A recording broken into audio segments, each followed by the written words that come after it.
Hello, this is wmpyr. For today's lesson, we're going to be working with the fan motion. Okay, so this is what it looks like. You're going to go 1, 2, 3, 4, 1, 2, 3, 4. Okay, so now let me go ahead and make contact. Okay, in partner training, someone holds the stick like this, and the other person is gonna hit it. Okay. So that's how that's normally done.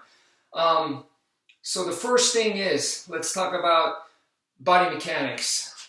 A lot of times when I teach it in person, I notice people tend to put their arms in awkward position because they want to hit the target, and by putting their arm in an awkward position, they make themselves off balance. Those are things that you don't want to be doing. So if you notice, when I hit the target here, it's about where I position myself to the target, okay, and then how I put my body into it. So rather than the arm doing all the work, it's more so the body. So from here, I know that from here at this angle that I could hit this no problem. Right here. So it's the twisting of the body and positioning yourself at the correct place in relation to the target. Those are the two things that's important, and you can apply that concept to your everyday life, and that way you'll never be overreaching for stuff, putting yourself off balance and pulling a muscle. Okay, so if you understand this, this is a lifelong practice, a lesson from the martial arts to make your body mechanics better. So, okay, so that's the idea there. The next thing, number 2, level 2, what I want you guys to understand, that it was taught to me up here, which is the fan motion, and I thought, oh, like ceiling fan, but apparently that's not what it's supposed to mean. Apparently, fan, as in this kind of fan right here. Okay, so when it's hot and you have a hand fan like this, of course this is giant, but like so. So this is the motion. In other words, it doesn't have to be done up here. It could be done here.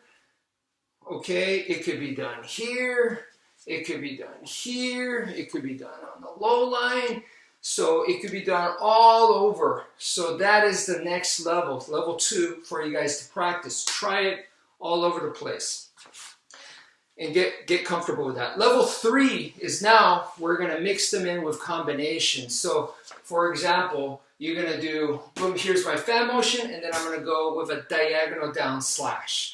Okay, I could do a fan motion, circular motion, diagonal down slash. So there's an infinite number of combinations, and people ask me, for example, with the Heaven 6, how many different variations do you know? How many different variations am I supposed to practice?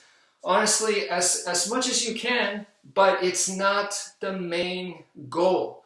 You want to be comfortable and play around with a whole bunch of different combinations just to get comfort. Okay, and familiarity. It has nothing to do with you need to know a million different ones in order to master the move. That's a complete lie. That's not the way martial arts works. But you definitely have to want to play around with enough that your pool to pull from, so the body of water, the pool, is large enough that you are in a real life situation. You can kind of adapt better. If your pool is this tiny, then you may be in a real life situation and it just doesn't apply, or if you force it, it can open you up and bam. So you want to have a large enough variety that you've played around with, but not because the more the better. So please keep that in mind, okay?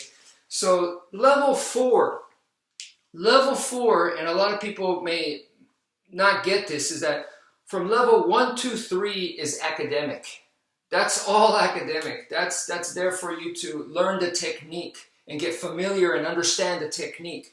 Level 4 is finally where you start thinking, how would I use this in a real life situation? And in order to do that now, after you've messed around with all that and you've broadened your your viewpoint of the technique, now we're going to simplify. You simplify, so you're going to start with a real life, more fighting type of stance and more dynamic movement like this, and then the way that you execute the technique is no longer 1, 2, 1, 2, 1, 2. It's no longer like that. It's now going to be a lot more dynamic. So from here, you're going to go boom, like that. That is a fan motion more in application style. Okay, as you saw, it's launched and it's done like in a split second and it comes back like a whip. Okay, it needs to be. It needs to be because the other person's waiting to hit you too. So they're looking for a chance to hit you. And if you're going 1, 2, 1, you're going to get destroyed here. So it needs to go bam, like this. Like so. So you're going to have to move around, relax, and think of your body more as like a whip. You lash out and you come back. So that's level 4 where you start playing around more with that. I do recommend that you go through 1, 2, 3, and 4, and then after you do that, do the whole cycle over and over. You don't just, now that I'm at level 4, I only do 4. I don't think so. I go through the whole thing over and over and over and over. Okay, so and if you skip the earlier levels and you go, I just want to learn how to apply it, I'm just going to do level 4. I don't think that is a good thing to do either. You have to earn your way to get there. So anyway, I hope this helps. Thank you for viewing and take care, folks.